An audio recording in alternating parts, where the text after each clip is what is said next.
It was a cold evening in the city, the kind of evening when neon lights reflected off rain-soaked streets and people rushed past one another, eager to reach the warmth of their homes. In the heart of this bustling place, inside a luxurious restaurant where chandeliers sparkled and violins played softly in the background, a man sat alone at a corner table. His name was Victor Hale, a man known for his immense wealth, success, and power. To the outside world, he was untouchable, a millionaire who had built empires and conquered markets. Yet behind his tailored suit and polished shoes hid a heart that had long been buried beneath layers of loneliness and unspoken pain. That night, Victor picked at his meal absent-mindedly. He wasn't truly hungry, food had long ceased to give him joy.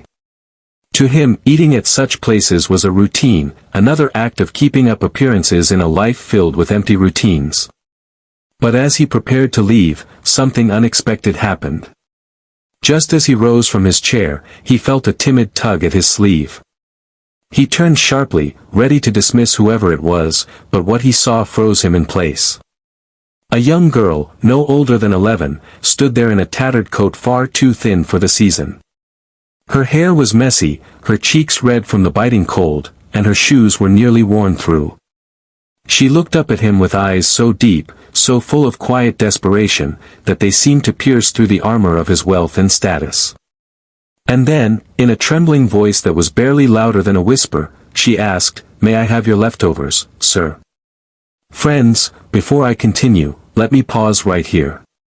If you believe in kindness, in the power of second chances, and in the miracles that can come from compassion, please take a moment to like, comment, share, and subscribe to I Am Kindness Corner. Your support spreads these stories further and inspires more hearts around the world. Now, let's continue this journey. Victor had faced countless negotiations, ruthless boardroom battles, and multi-million-dollar deals. But nothing had ever disarmed him the way this child's request did.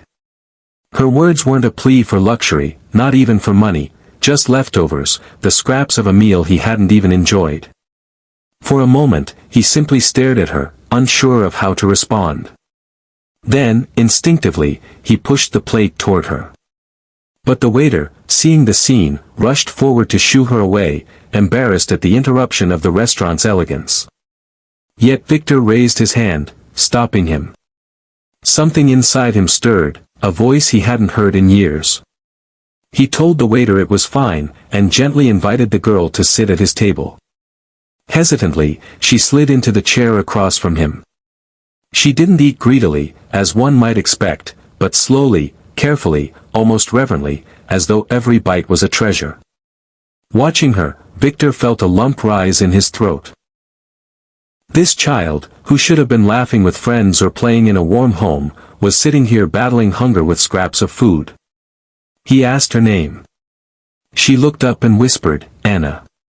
And that one word opened a floodgate inside him. For Anna reminded him of someone, his younger sister, who had died in childhood from a sickness his family could not afford to treat. It was the wound that had driven him to chase wealth with such ferocity, to ensure he would never again be powerless in the face of suffering.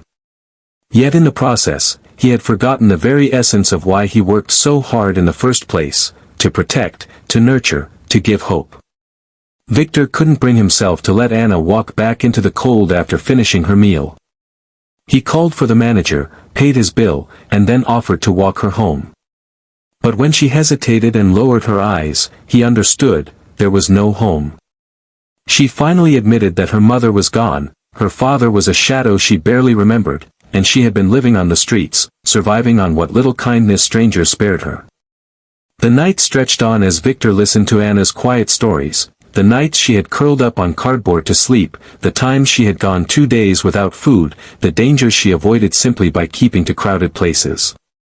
Every word cut deeper into him, and he realized how blind he had been to the suffering that lay beyond the glass walls of his world of privilege. He had money enough to build mansions, yet here was a child who would consider it a miracle just to have a warm blanket. That night, Victor didn't return to his penthouse. Instead, he took Anna to a safe shelter, stayed with her until she had a bed and a meal, and made a silent promise to himself, he would not let this story end in tragedy. For the first time in years, he felt a spark of meaning flicker inside him. In the weeks that followed, Victor became more involved in Anna's life. At first, she resisted, wary of trusting someone who seemed to come from an entirely different world. But slowly, his consistency broke down her walls. He didn't just give her food and money, he gave her time. He listened, he showed up, and he proved that she was not invisible. He helped her enroll in school, bought her clothes, and even sat with her as she nervously took placement tests. Anna flourished. Beneath the dirt and weariness of the streets, she was bright, curious, and full of potential. Teachers marveled at her quick mind, and Victor found himself beaming with pride every time she came home with a paper covered in stars. For the first time in his life, his wealth was not a weapon or a trophy, it was a tool to heal, to restore, to change a life. Yet, the story didn't stop with Anna.